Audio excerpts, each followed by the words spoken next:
backup. Dan satu nak keluar lagi.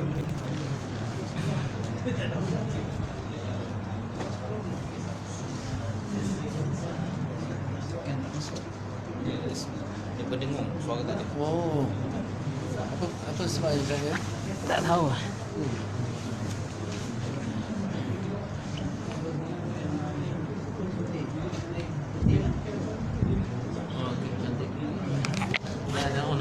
Nah.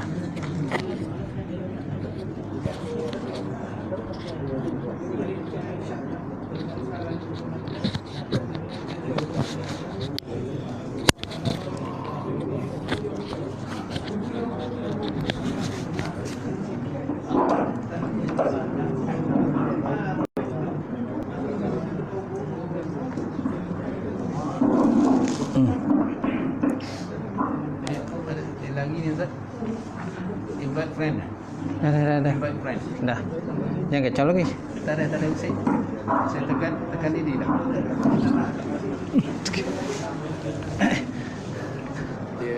Dia ada tapi dia cover. Invite friend. Oh. Dah. Okey. Okey. Ni saya.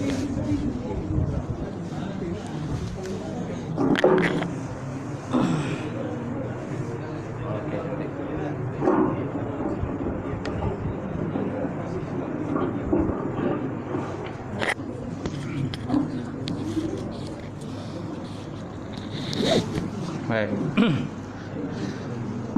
Kita mulakan kuliah Maghrib malam ni dengan baca kitab Al-Fatihah.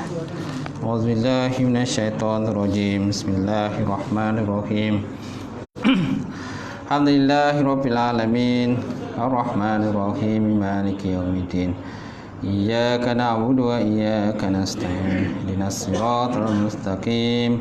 Siratal ladzina an'amta 'alaihim ghairil maghdubi 'alaihim waladdallin. Amin. Assalamualaikum warahmatullahi taala wabarakatuh.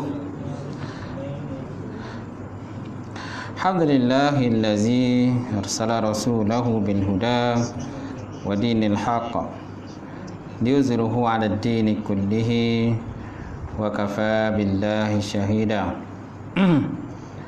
Asyhadu an la ilaha illallah wahdahu la syarikalah wa asyhadu anna Muhammadan abduhu wa rasuluh.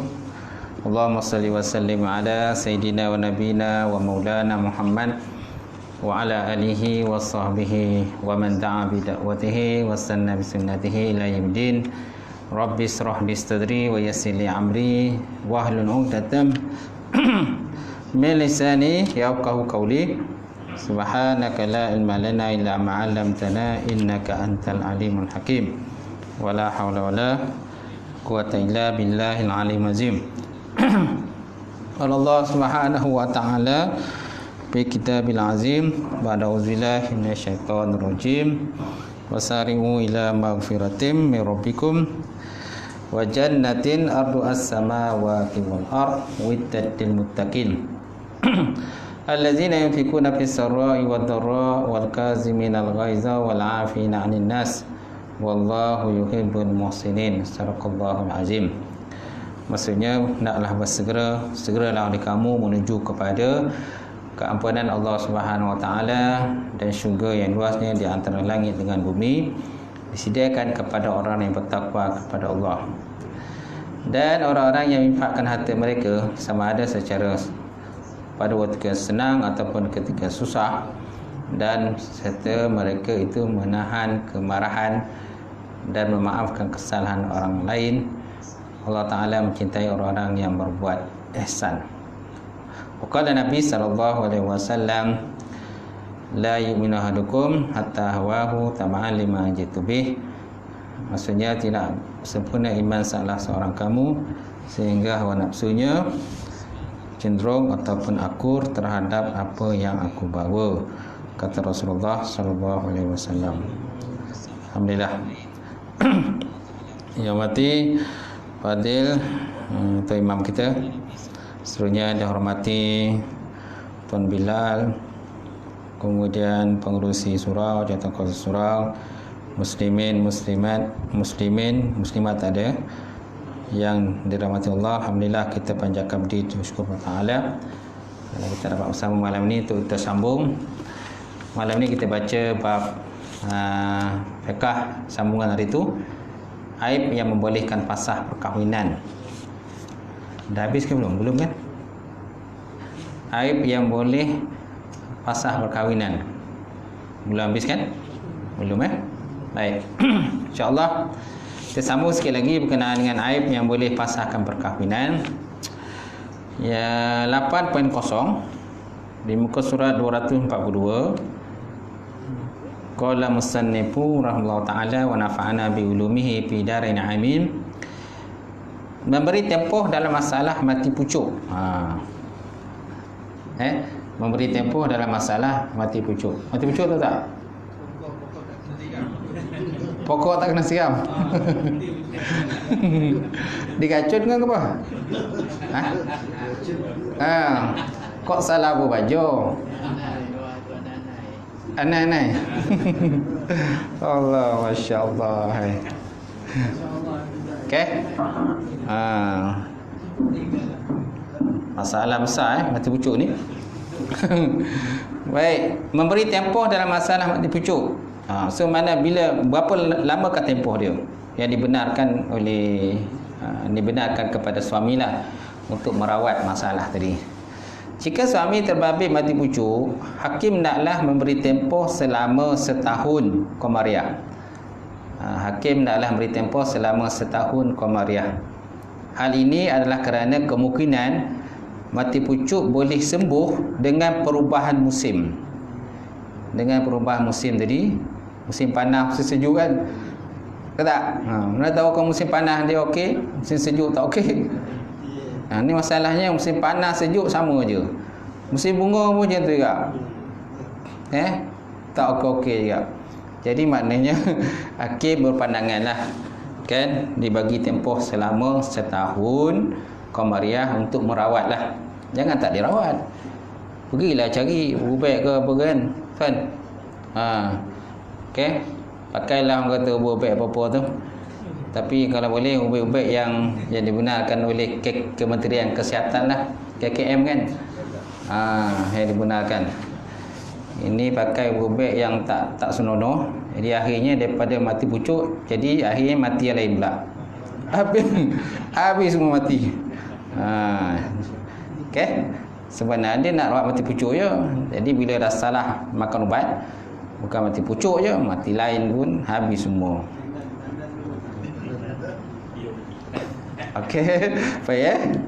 Jadi hal ini adalah kerana kemungkinan mati pucuk boleh sembuh dengan perubahan musim. Jika aib itu hilang dalam tempoh tersebut, maka perkahwinan bolehlah diteruskan. Sekiranya tidak, perkahwinan itu naklah dipasah. Perkahwinan itu naklah dipasah. Cara pasah ialah mana pihak isteri kenalah buat aduan lah ke mahkamah. Tak boleh dipasah sendiri dah, tak boleh. Dia kena pergi buat aduan ke mahkamah dan mahkamah buat siasatan yang patut dan dipanggil pihak suami dan sebagainya. Kalau seandainya hakim kata berpandangan perkara ini perlu dipisahkan, dipasahkan, maka pasahlah. Okey.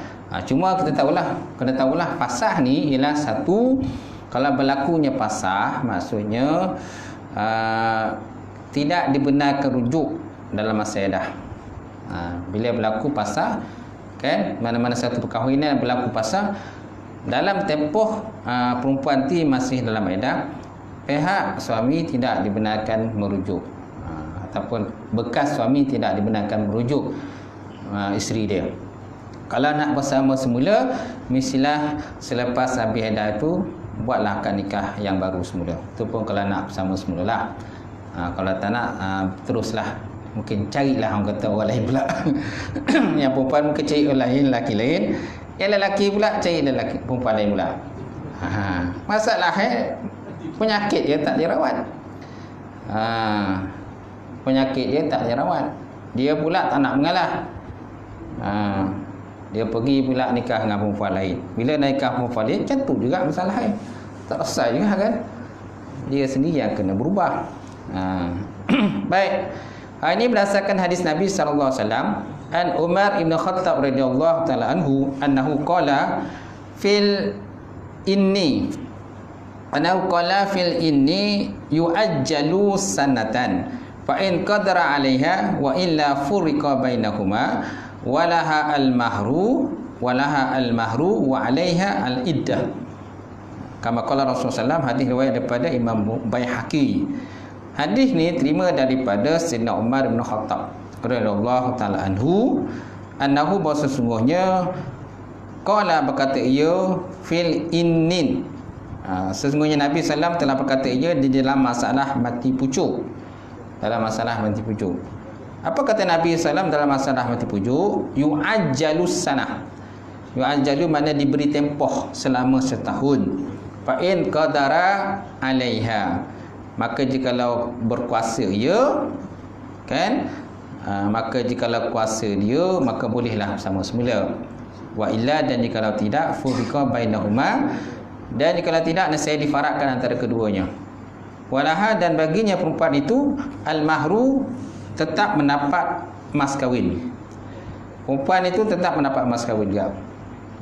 Kalau seandainya mas kahwin belum dibayar kalau seandainya mas kahwin belum dibayar, maka naklah dibayar mas kahwin dia. Okey. Wa 'alaiha al-iddah, dan atasnya perempuan itu naklah beredah. Kalau seandainya kalau seandainya pasangan tadi telah pun difarakkan, dipisahkan oleh mahkamah ataupun pihak hakim. Okey, perempuan tadi kena beredah. Lepas beredah besok, kalau nak bersama semula bolehlah, tapi dengan akad nikah yang baru. Macam yang hari itu saya cakap ada 3 perkara yang mana apabila berlaku 3 perkara ni, pernikahan tersebut pasangan tersebut tidak boleh merujuk dalam masa iddah. Bekas suami tidak boleh merujuk isterinya dalam masa iddah. Ada 3 keadaan. Yang pertama, apabila pasangan tadi diputuskan perceraiannya oleh hakam. Apabila pasangan tadi perceraian tadi diputuskan oleh hakam. Yang kedua, apabila perceraian tadi berlaku dalam perceraian khulu ataupun tebus talak. Yang ketiga, apabila pernikahan tadi dipasahkan oleh hakim yang mempasahkan pernikahan tadi. Jadi ketiga-tiga keadaan tadi, kan, apabila berlaku keadaan ini, bekas isteri tadi tidak boleh dirujuk oleh bekas suaminya dalam masa iddah. Ini dikatakan sebagai talak bain sughra namanya. Talak bain sughra. Okey. Berbeza dengan talak bain kubra. Kalau talak bain kubra, apabila seorang perempuan tadi diceraikan dengan talak 3. Dengan talak 3. Dan bekas isteri tadi tidak boleh dirujuk semula oleh bekas suaminya. Kalau nak rujuk semula ataupun nak nikah semula, mestilah bekas suami isteri tadi naklah berkahwin dengan lelaki yang lain. Lelaki yang lain. Kemudian lelaki yang lain itu bersetubuh dengan dia, menikmati akan persetubuhan dengan perempuan tadi. Lepas tu lelaki tersebut menceraikan dia, ataupun mungkin suami perempuan tu mungkin meninggal dunia. Ataupun suami perempuan tu meninggal dunia, kan. Kalau meninggal dunia, bila perempuan tu habis je dah dia, barulah boleh kahwin semula dengan isterinya, suaminya yang pertama tadi. Kalau tak boleh. Kerana dia termasuk dalam kumpulan bain kubra. Bain kubra. Kalau sughra lain tadi, kan. Okey. Satu lagi talak raj'i. Kalau talak raj'i ini apabila suami mentalak isteri dengan talak 1 ataupun talak 2. Kalau dalam talak raj'i ini, bekas suami boleh merujuk semula akad isterinya dalam masa iddah. Dalam masa iddah. Bila dah habis iddah, tak boleh rujuk semula, kecuali mestilah dengan akad nikah yang baru. Bila nak akad nikah yang baru, tuan-tuan, akan banyaklah timbul masalah lah. Antara masalahnya, contoh dia, bekas wali, bekas ayah mentua, kadang-kadang dia tak setuju pernikahan tersebut. Dia tak setuju. Dia tak setuju bekas menantu tadi merujuk semula akan anak dia. Biasa berlaku begitulah. Tapi ada juga yang bekas-bekas pak mentua ni okey je.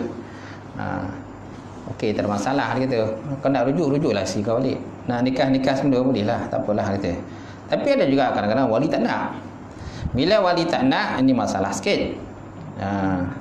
Kalau seandainya pasangan tersebut masih nak meneruskan pernikahan mereka untuk pernikahan kedua, jadi kita terpaksalah keluarkan surat pergi mahkamah mohon wali hakim.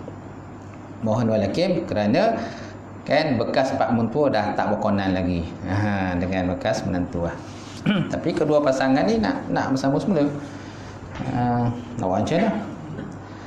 Baik Baik, kemudian tuan-tuan, cara mensabitkan mati pucuk. Semua aib boleh sabit dengan pengakuan dan laporan daripada doktor. Semua aib boleh sabit dengan pengakuan dan laporan daripada doktor. Tetapi mati pucuk perlu disabitkan dengan pengakuan suami di hadapan hakim atau dengan sumpah isteri apabila suami ingin bersumpah, atau menafikan dirinya mati pucuk ketika diminta oleh pihak hakim berbuat demikian. Okey. Laporan doktor perlu juga. Okey. Kemudian pengakuan sumpah daripada suami pun perlu jugalah untuk menguatkan lagi. Kalau seandainya suami tak nak bersumpah, maka diminta pihak isteri pula bersumpah. Pihak isteri pula bersumpah menyatakan bahawa suami ini memang dia punya alat tu tak naiklah, tidur je. Tidur alat tak naik, tidur je. Kan dah letak apa sui letak sambung dengan karen elektrik pun macam tu juga, tak naik juga kan. Okey, ya, suruh berubek pun tak nak berubek juga. Ni masalah dia lah. Tapi kalau seandainya dia nak berubek, dia nak berubah, boleh, tak ada masalah kan. Kan dah bagi tempoh setahun tadi kan. Takkanlah setahun kau tak buat apa-apa. Ni setahun tadi tak buat apa-apa, sibuk buat kerja lain. Sedangkan isteri pun minta je kan. Minta je. Macam mana ni bang? Kan? Lantaklah kau dia kata kan. Dia kata macam tu, ya lantaklah kau. Pulang kau. Baik. Jadi semua aib boleh sabit dengan pengakuan dan laporan doktor. Tetapi mati pucuk perlu disabitkan dengan pengakuan suami di hadapan hakim atau dengan sumpah isteri apabila suami ingin bersumpah atau menafikan dirinya mati pucuk ketika diminta oleh hakim berbuat demikian. Nampak? Okey. Kalau zaman sekarang tuan-tuan, antara aib-aib yang boleh menyebabkan orang kata fasah perkahwinan pun antaranya ialah HIV kan. Terus pasangan-pasangan nak bernikah, mereka diminta untuk membuat saringan HIV.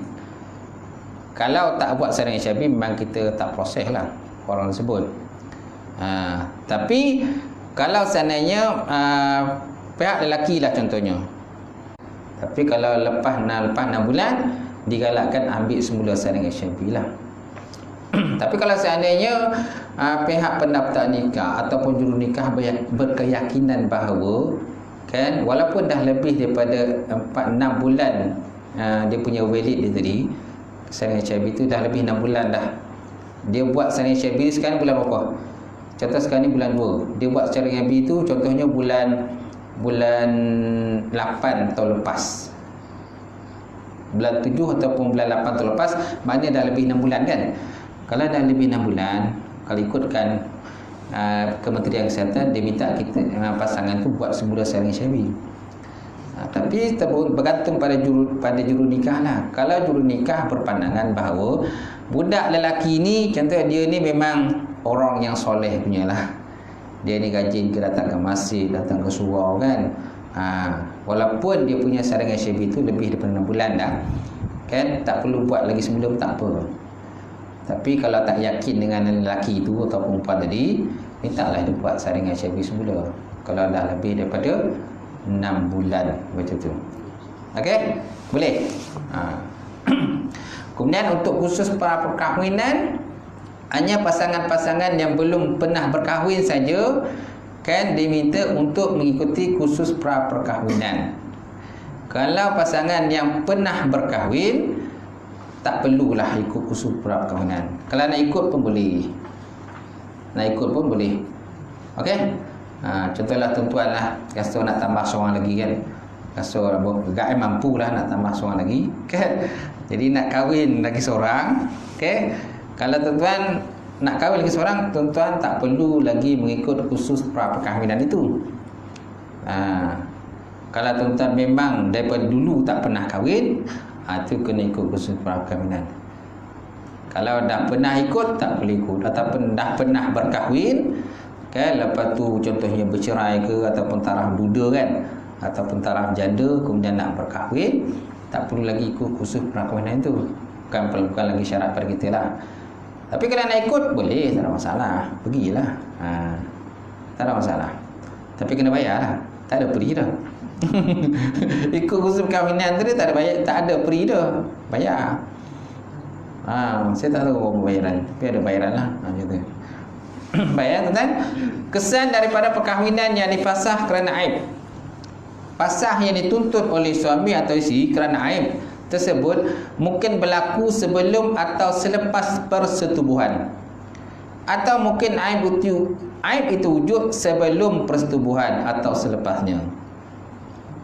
10.1, jika fasah berlaku sebelum persetubuhan, isteri tidak berhak mendapat mas kahwin ataupun mut'ah sukati. Mut'ah mana sukati. Dalam hal ini, jika pun aib itu berlaku pada suami, tetapi isteri yang boleh memohon fasah. Oleh itu, suami tidak wajib memberikan apa-apa pun kepadanya. Tak wajib beri apa-apa. Kalau seandainya fasah berlaku sebelum persetubuhan. Sebelum persetubuhan. Okey, isteri tidak berhak mendapat mas kahwin. Kalau seandainya mas kahwin belum dibayar lah. Kalau seandainya mas kahwin belum dibayar. Mereka tahu kadang-kadang ada yang hutang. Macam ada satu kes hari tu kan, hutang. Hutang. Lelaki tu kahwin dengan perempuan tu dengan mas kahwinnya sebanyak RM1,000 hutang. Gitu. Saya tanya dia, ini belum nak bayar ni? Nanti saya bayar Ustaz, kata. Nanti bayar. Masalahnya bila hutang tuan-tuan, kan, sijil nikah yang keluar tu akan tulis itu hutang. Jadi kita tak ada galakkan. Tapi dia nak buat macam mana? Dia nak kata hutang, kita ikutlah hutang. Kita telefon juga dia sebelum sijil. Lepas tu kita ke proses sijil. Sebelum sijil itu kita print, kan. Nak print sijil pun ada tempoh juga. Takkan hari ni kahwin, hari ni kita print sijil, tak ada. Kan, kita bagi tempoh paling tidak pun sebulan lah. Okey. Lepas terjemahan kahwin, lepas tu sebulan ke 20, sebulan tu kita call dia, macam mana, dah bayar ke, dah bayar habis ke belum? Belum lagi. Belum bayar habis lagi. Macam mana? Jadi sijil dah kena print. Nampak? Sijil nikah dah kena print. Bila sijil perah dah kena print, jadi akan tertulis itu hutang. Sampailah bila-bila. Macam tu. Itu masalah dia. Macam tu. Sampai bila-bila akan tulis hutang situ. Itu sebabnya kalau boleh jangan hutang lah.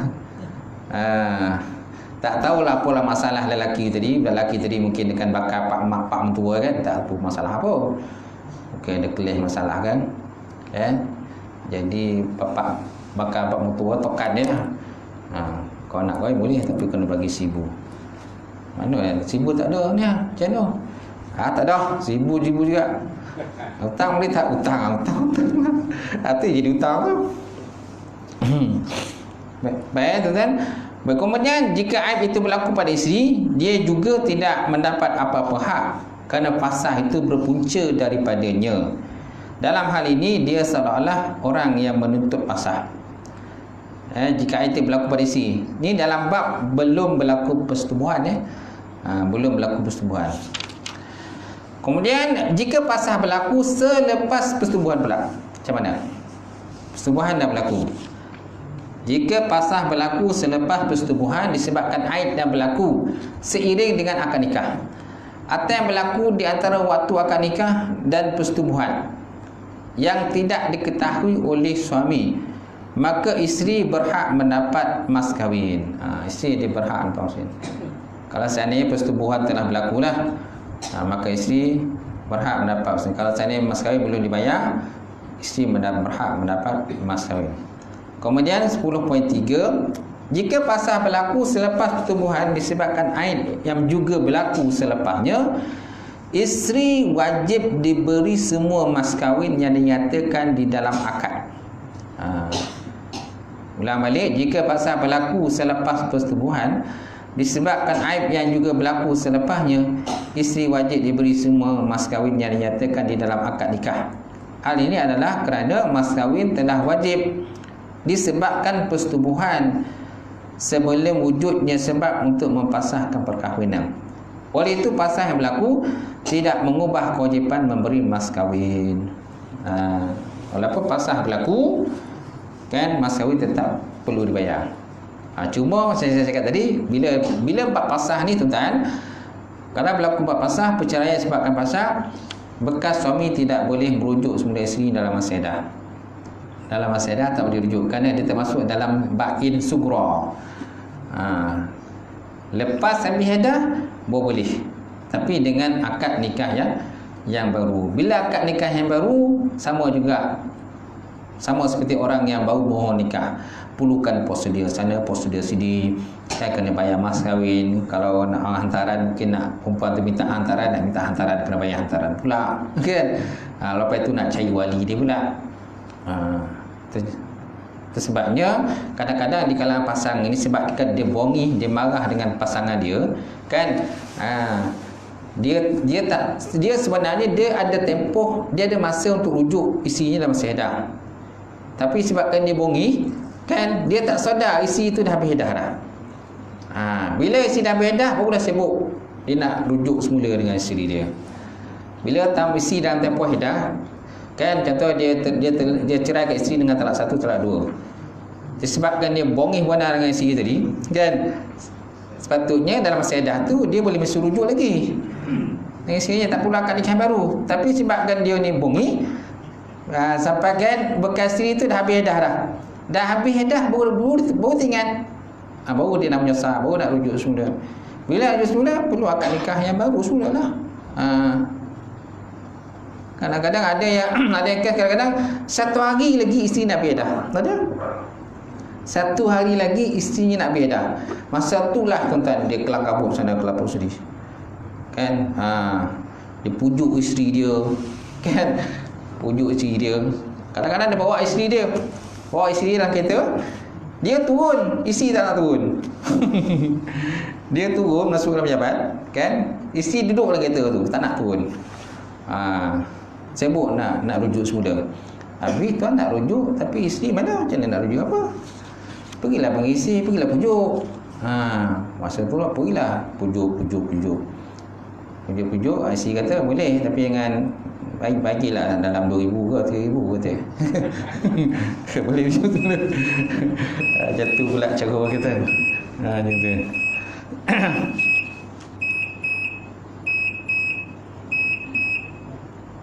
Okey. Tapi kalau banyak duit, okey, tak ada masalah. Ada juga kan dah habis dah, kan? Yang dah bedah tu pun ada juga. Dah lewat daripada sehari daripada perempuan habis dah. Bila dah, walaupun sehari, kena akad nikah yang baru. Walaupun sehari dah habis iddahnya, kan perempuan dia tempoh iddahnya 3 kali suci. Dah habis 3 kali suci dah. Sebelum ni tak apa dia buat bekas suami kan? Bongih benar dia. Bila habis iddah, masa tu pula kelang kabut. Dan bila dah habis iddah, terpaksa ikut prosedur. Kena akad nikah yang baru semula dah. Kena isi borang balik, kena online semula. Macam tu. Baik, kemudian tuan-tuan, mas kahwin tidak boleh diambil semula. Suami tidak boleh mengambil mas kahwin semula daripada wali atau isteri yang menipunya kerana dia telah melakukan persetubuhan yang dinilaikan dengan akad nikah. Contohnya, isteri atau walinya berdiam diri tanpa memberitahu suami akan aib isteri yang wujud sebelum daripada persetubuhan. Suami tak boleh mengambil mas kahwin semula daripada wali. Kalau seandainya mas kahwin telah dibagi kepada wali ataupun isteri, tak boleh rujuk semula. Macam tu. Contohnya mungkin dia nak pasang lawyer ke tu, pulang pada dia lah. Dia tengoklah, fight lah, lawan lah dengan di mahkamah. Manusia ni tuan, kalau time sayang tu memang sayang. Tapi bila kalau time dia dah bonci tu, memang bonci betul lah. kan.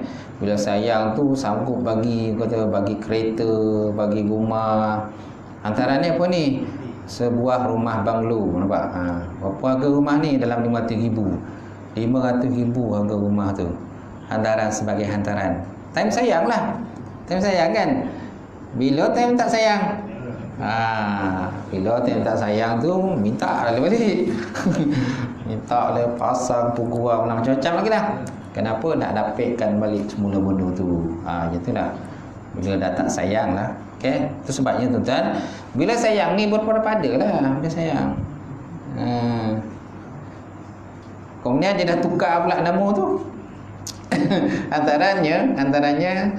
Hantaran 500,000 rumah banglo. Lepas tu bila dah kahwin tu, kan isteri kata ni kena tukar nama kata. Dia pun tukar nama. Bila tukar nama, isteri pula minta cerai. Dah tukar nama ya, isteri minta cerai. Tu yang bergaduh ke mahkamah. Macam okey ni mahkamah. Ya tuan. Itu sebenarnya sayang pun berpada-pada tu tak? Berpada-pada lah sayang tu. Baik, kemudian kita masuk sekali lagi talak. Ini bab baru, bab talak. Pengertian talak, talak dari segi bahasa, menurut dari segi bahasa ataupun logah maknanya lepas. Lepas ataupun terlepas sesuatu ikatan. Sementara dalam segi syarak, daripada seluruh syarak bermaksud melepaskan ikatan perkahwinan dengan lafaz talak ataupun dengan seumpamanya lafaz talak. Pensyaratan talak berdasarkan firman Allah Taala Al-Quran, A'udzubillahi minasyaitonirrajim, at-talaqu martani fa imsakum bima'ruf aw tasrihum bi ihsan. Talak itu, maksudnya talak yang boleh dirujuk itu hanyalah 2 kali, martani. Fa imsakum bil ma'ruf, sesudah itu bolehlah merujuk semula dengan isteri tadi dengan cara yang patut, tasrihum bi ihsan, ataupun nak melepaskannya, menceraikan dengan cara yang baik. Menceraikan dengan baik. Kerana ada sebahagian pada lelaki ni kan, bila dah nak kata cerai pun tak cerai. Dia dah tak suka perempuan tadi, tapi nak kata cerai tak cerai. Jadi akhirnya perempuan tadi tergantung macam tu ya. Tergantung tidak bertali silakan.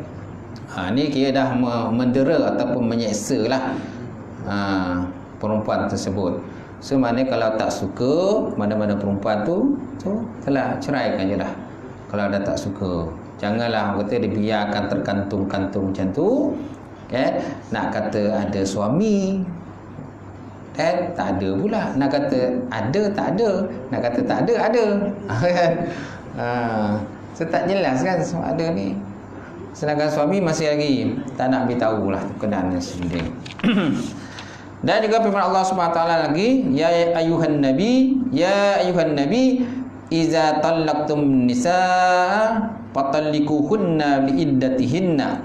Wahai nabi, apabila engkau atau umatmu hendak menceraikan isteri kamu, maka ceraikanlah mereka pada masa mereka dapat memulakan iddahnya.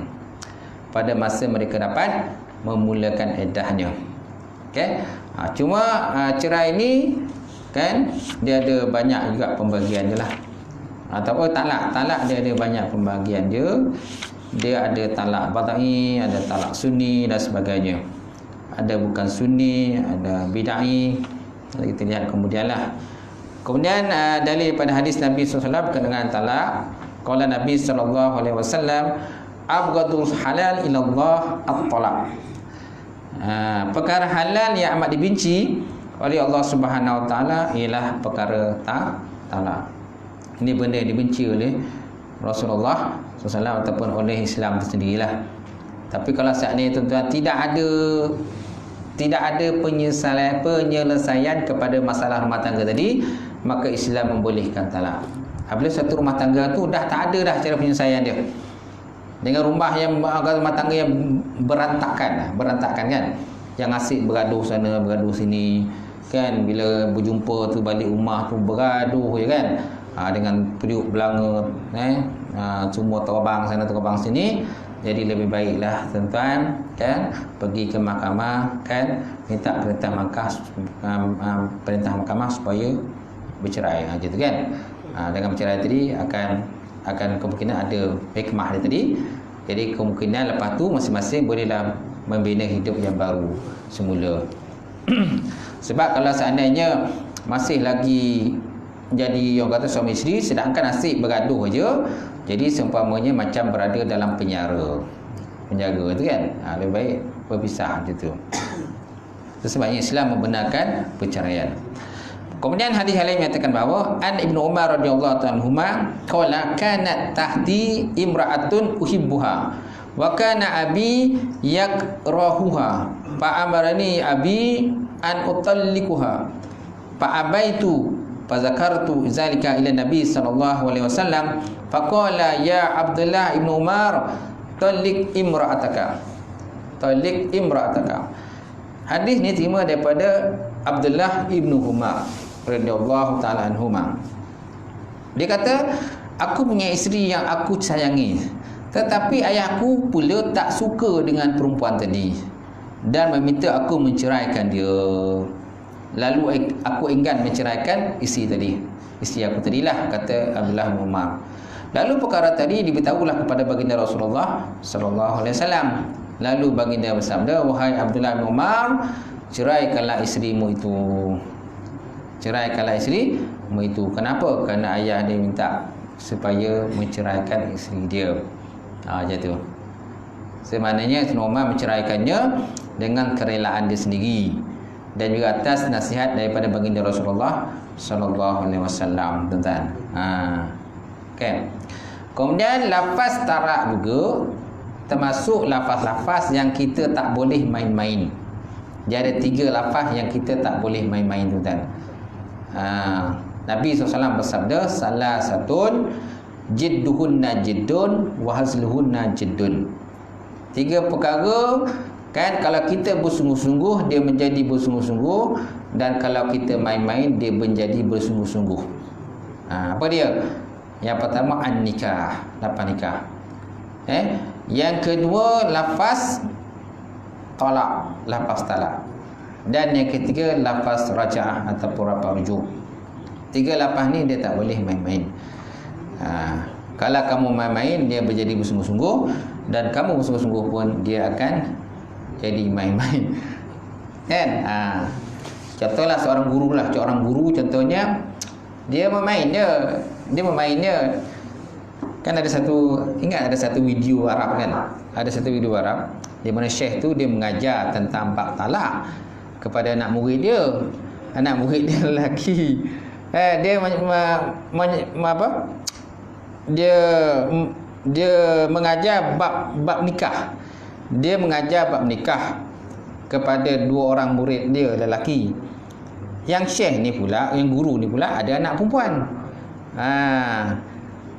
Kemudian dia ngajar lafaz talak kepada anak murid tadi.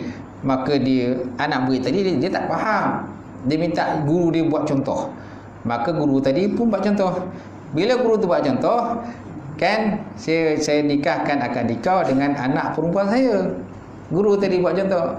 Yang budak tadi pula, yang anak murid tadi pun, saya terima, dia kata. Qabil tu, dia kata aku terima. Bila terimanya kan kawan-kawan lain semua bergendang, sukalah. Dia kata, wah kamu dah jadi, kata, menantu pada syekh, menantu pada guru, kata. Syekh kata tidak, dia kata aku main-main aja, dia kata. Dia kata aku main-main aja tadi, aku sekadar nak ngajar apakah kamu tentang lafaz nikah, dia kata. Aku tak ada niat pun nak nikahkan dengan anak aku, dia. Masya-Allah, tuan-tuan. Nampak? Dia minta supaya anak murid tadi menceraikan semula isteri anak dia perempuan tadi. Ceraikan sekarang anak perempuan aku, ceraikan sekarang, dia kata. Ceraikan. Tapi budak anak murid tadi tak nak ceraikan. Dia tak nak ceraikan. Kenapa? Dah dapat kahwin dengan anak tugu, kata. Nampak? Sebenarnya lafaz nikah tak boleh main. Lafaz nikah tak boleh main, lafaz talak tak boleh main, dan juga lafaz rujuk pun tak boleh bermain juga. Habis. InsyaAllah akan datang sama lagi ijma'. Semua ulama sepakat menyatakan persyaratan talak. Wallahu a'lam bissawab. Wa ilaihi marji wal ma'af. Baik, kalau ada soalan daripada jemaah. Kalau ada,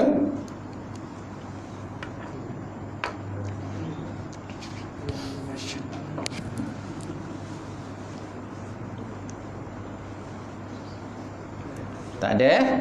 Tak ada. Auzubillahi minasyaitonir rajim. Bismillahirrahmanirrahim. Alhamdulillahirabbil alamin wassalatu wassalalam ala asyrafil mursalin wa ala alihi washabbihi ajmain. Allahumma zidna ilman nafi'an wa yaqina as-sadiqa wa alam taqabbala wa rizqan halalan mubarakatan katsiran wa wasi'an fataya alim wa lana qulubana bi nuri ma'rifatika wa tahana ta'rifin. Allahumma faqina bidin, Allahumma faqina bidin. Allahumma ijma'na hadza jam'an marhuma wa tafarraqna min ba'di tafarruqan ma'suma. Rabbana iftah bainana wa baina qaumina bil haqq wa anta الفاتحين. ربنا فاغفر لنا ذنوبنا وكفر عنا سيئاتنا وتوفنا مع الأبرار. ربنا آتنا في الدنيا حسنة وفي الآخرة حسنة وقنا عذاب النار. سبحان ربك رب العزة عما يصفون والسلام على المرسلين. تقبل الله منكم ومنكم تقبل.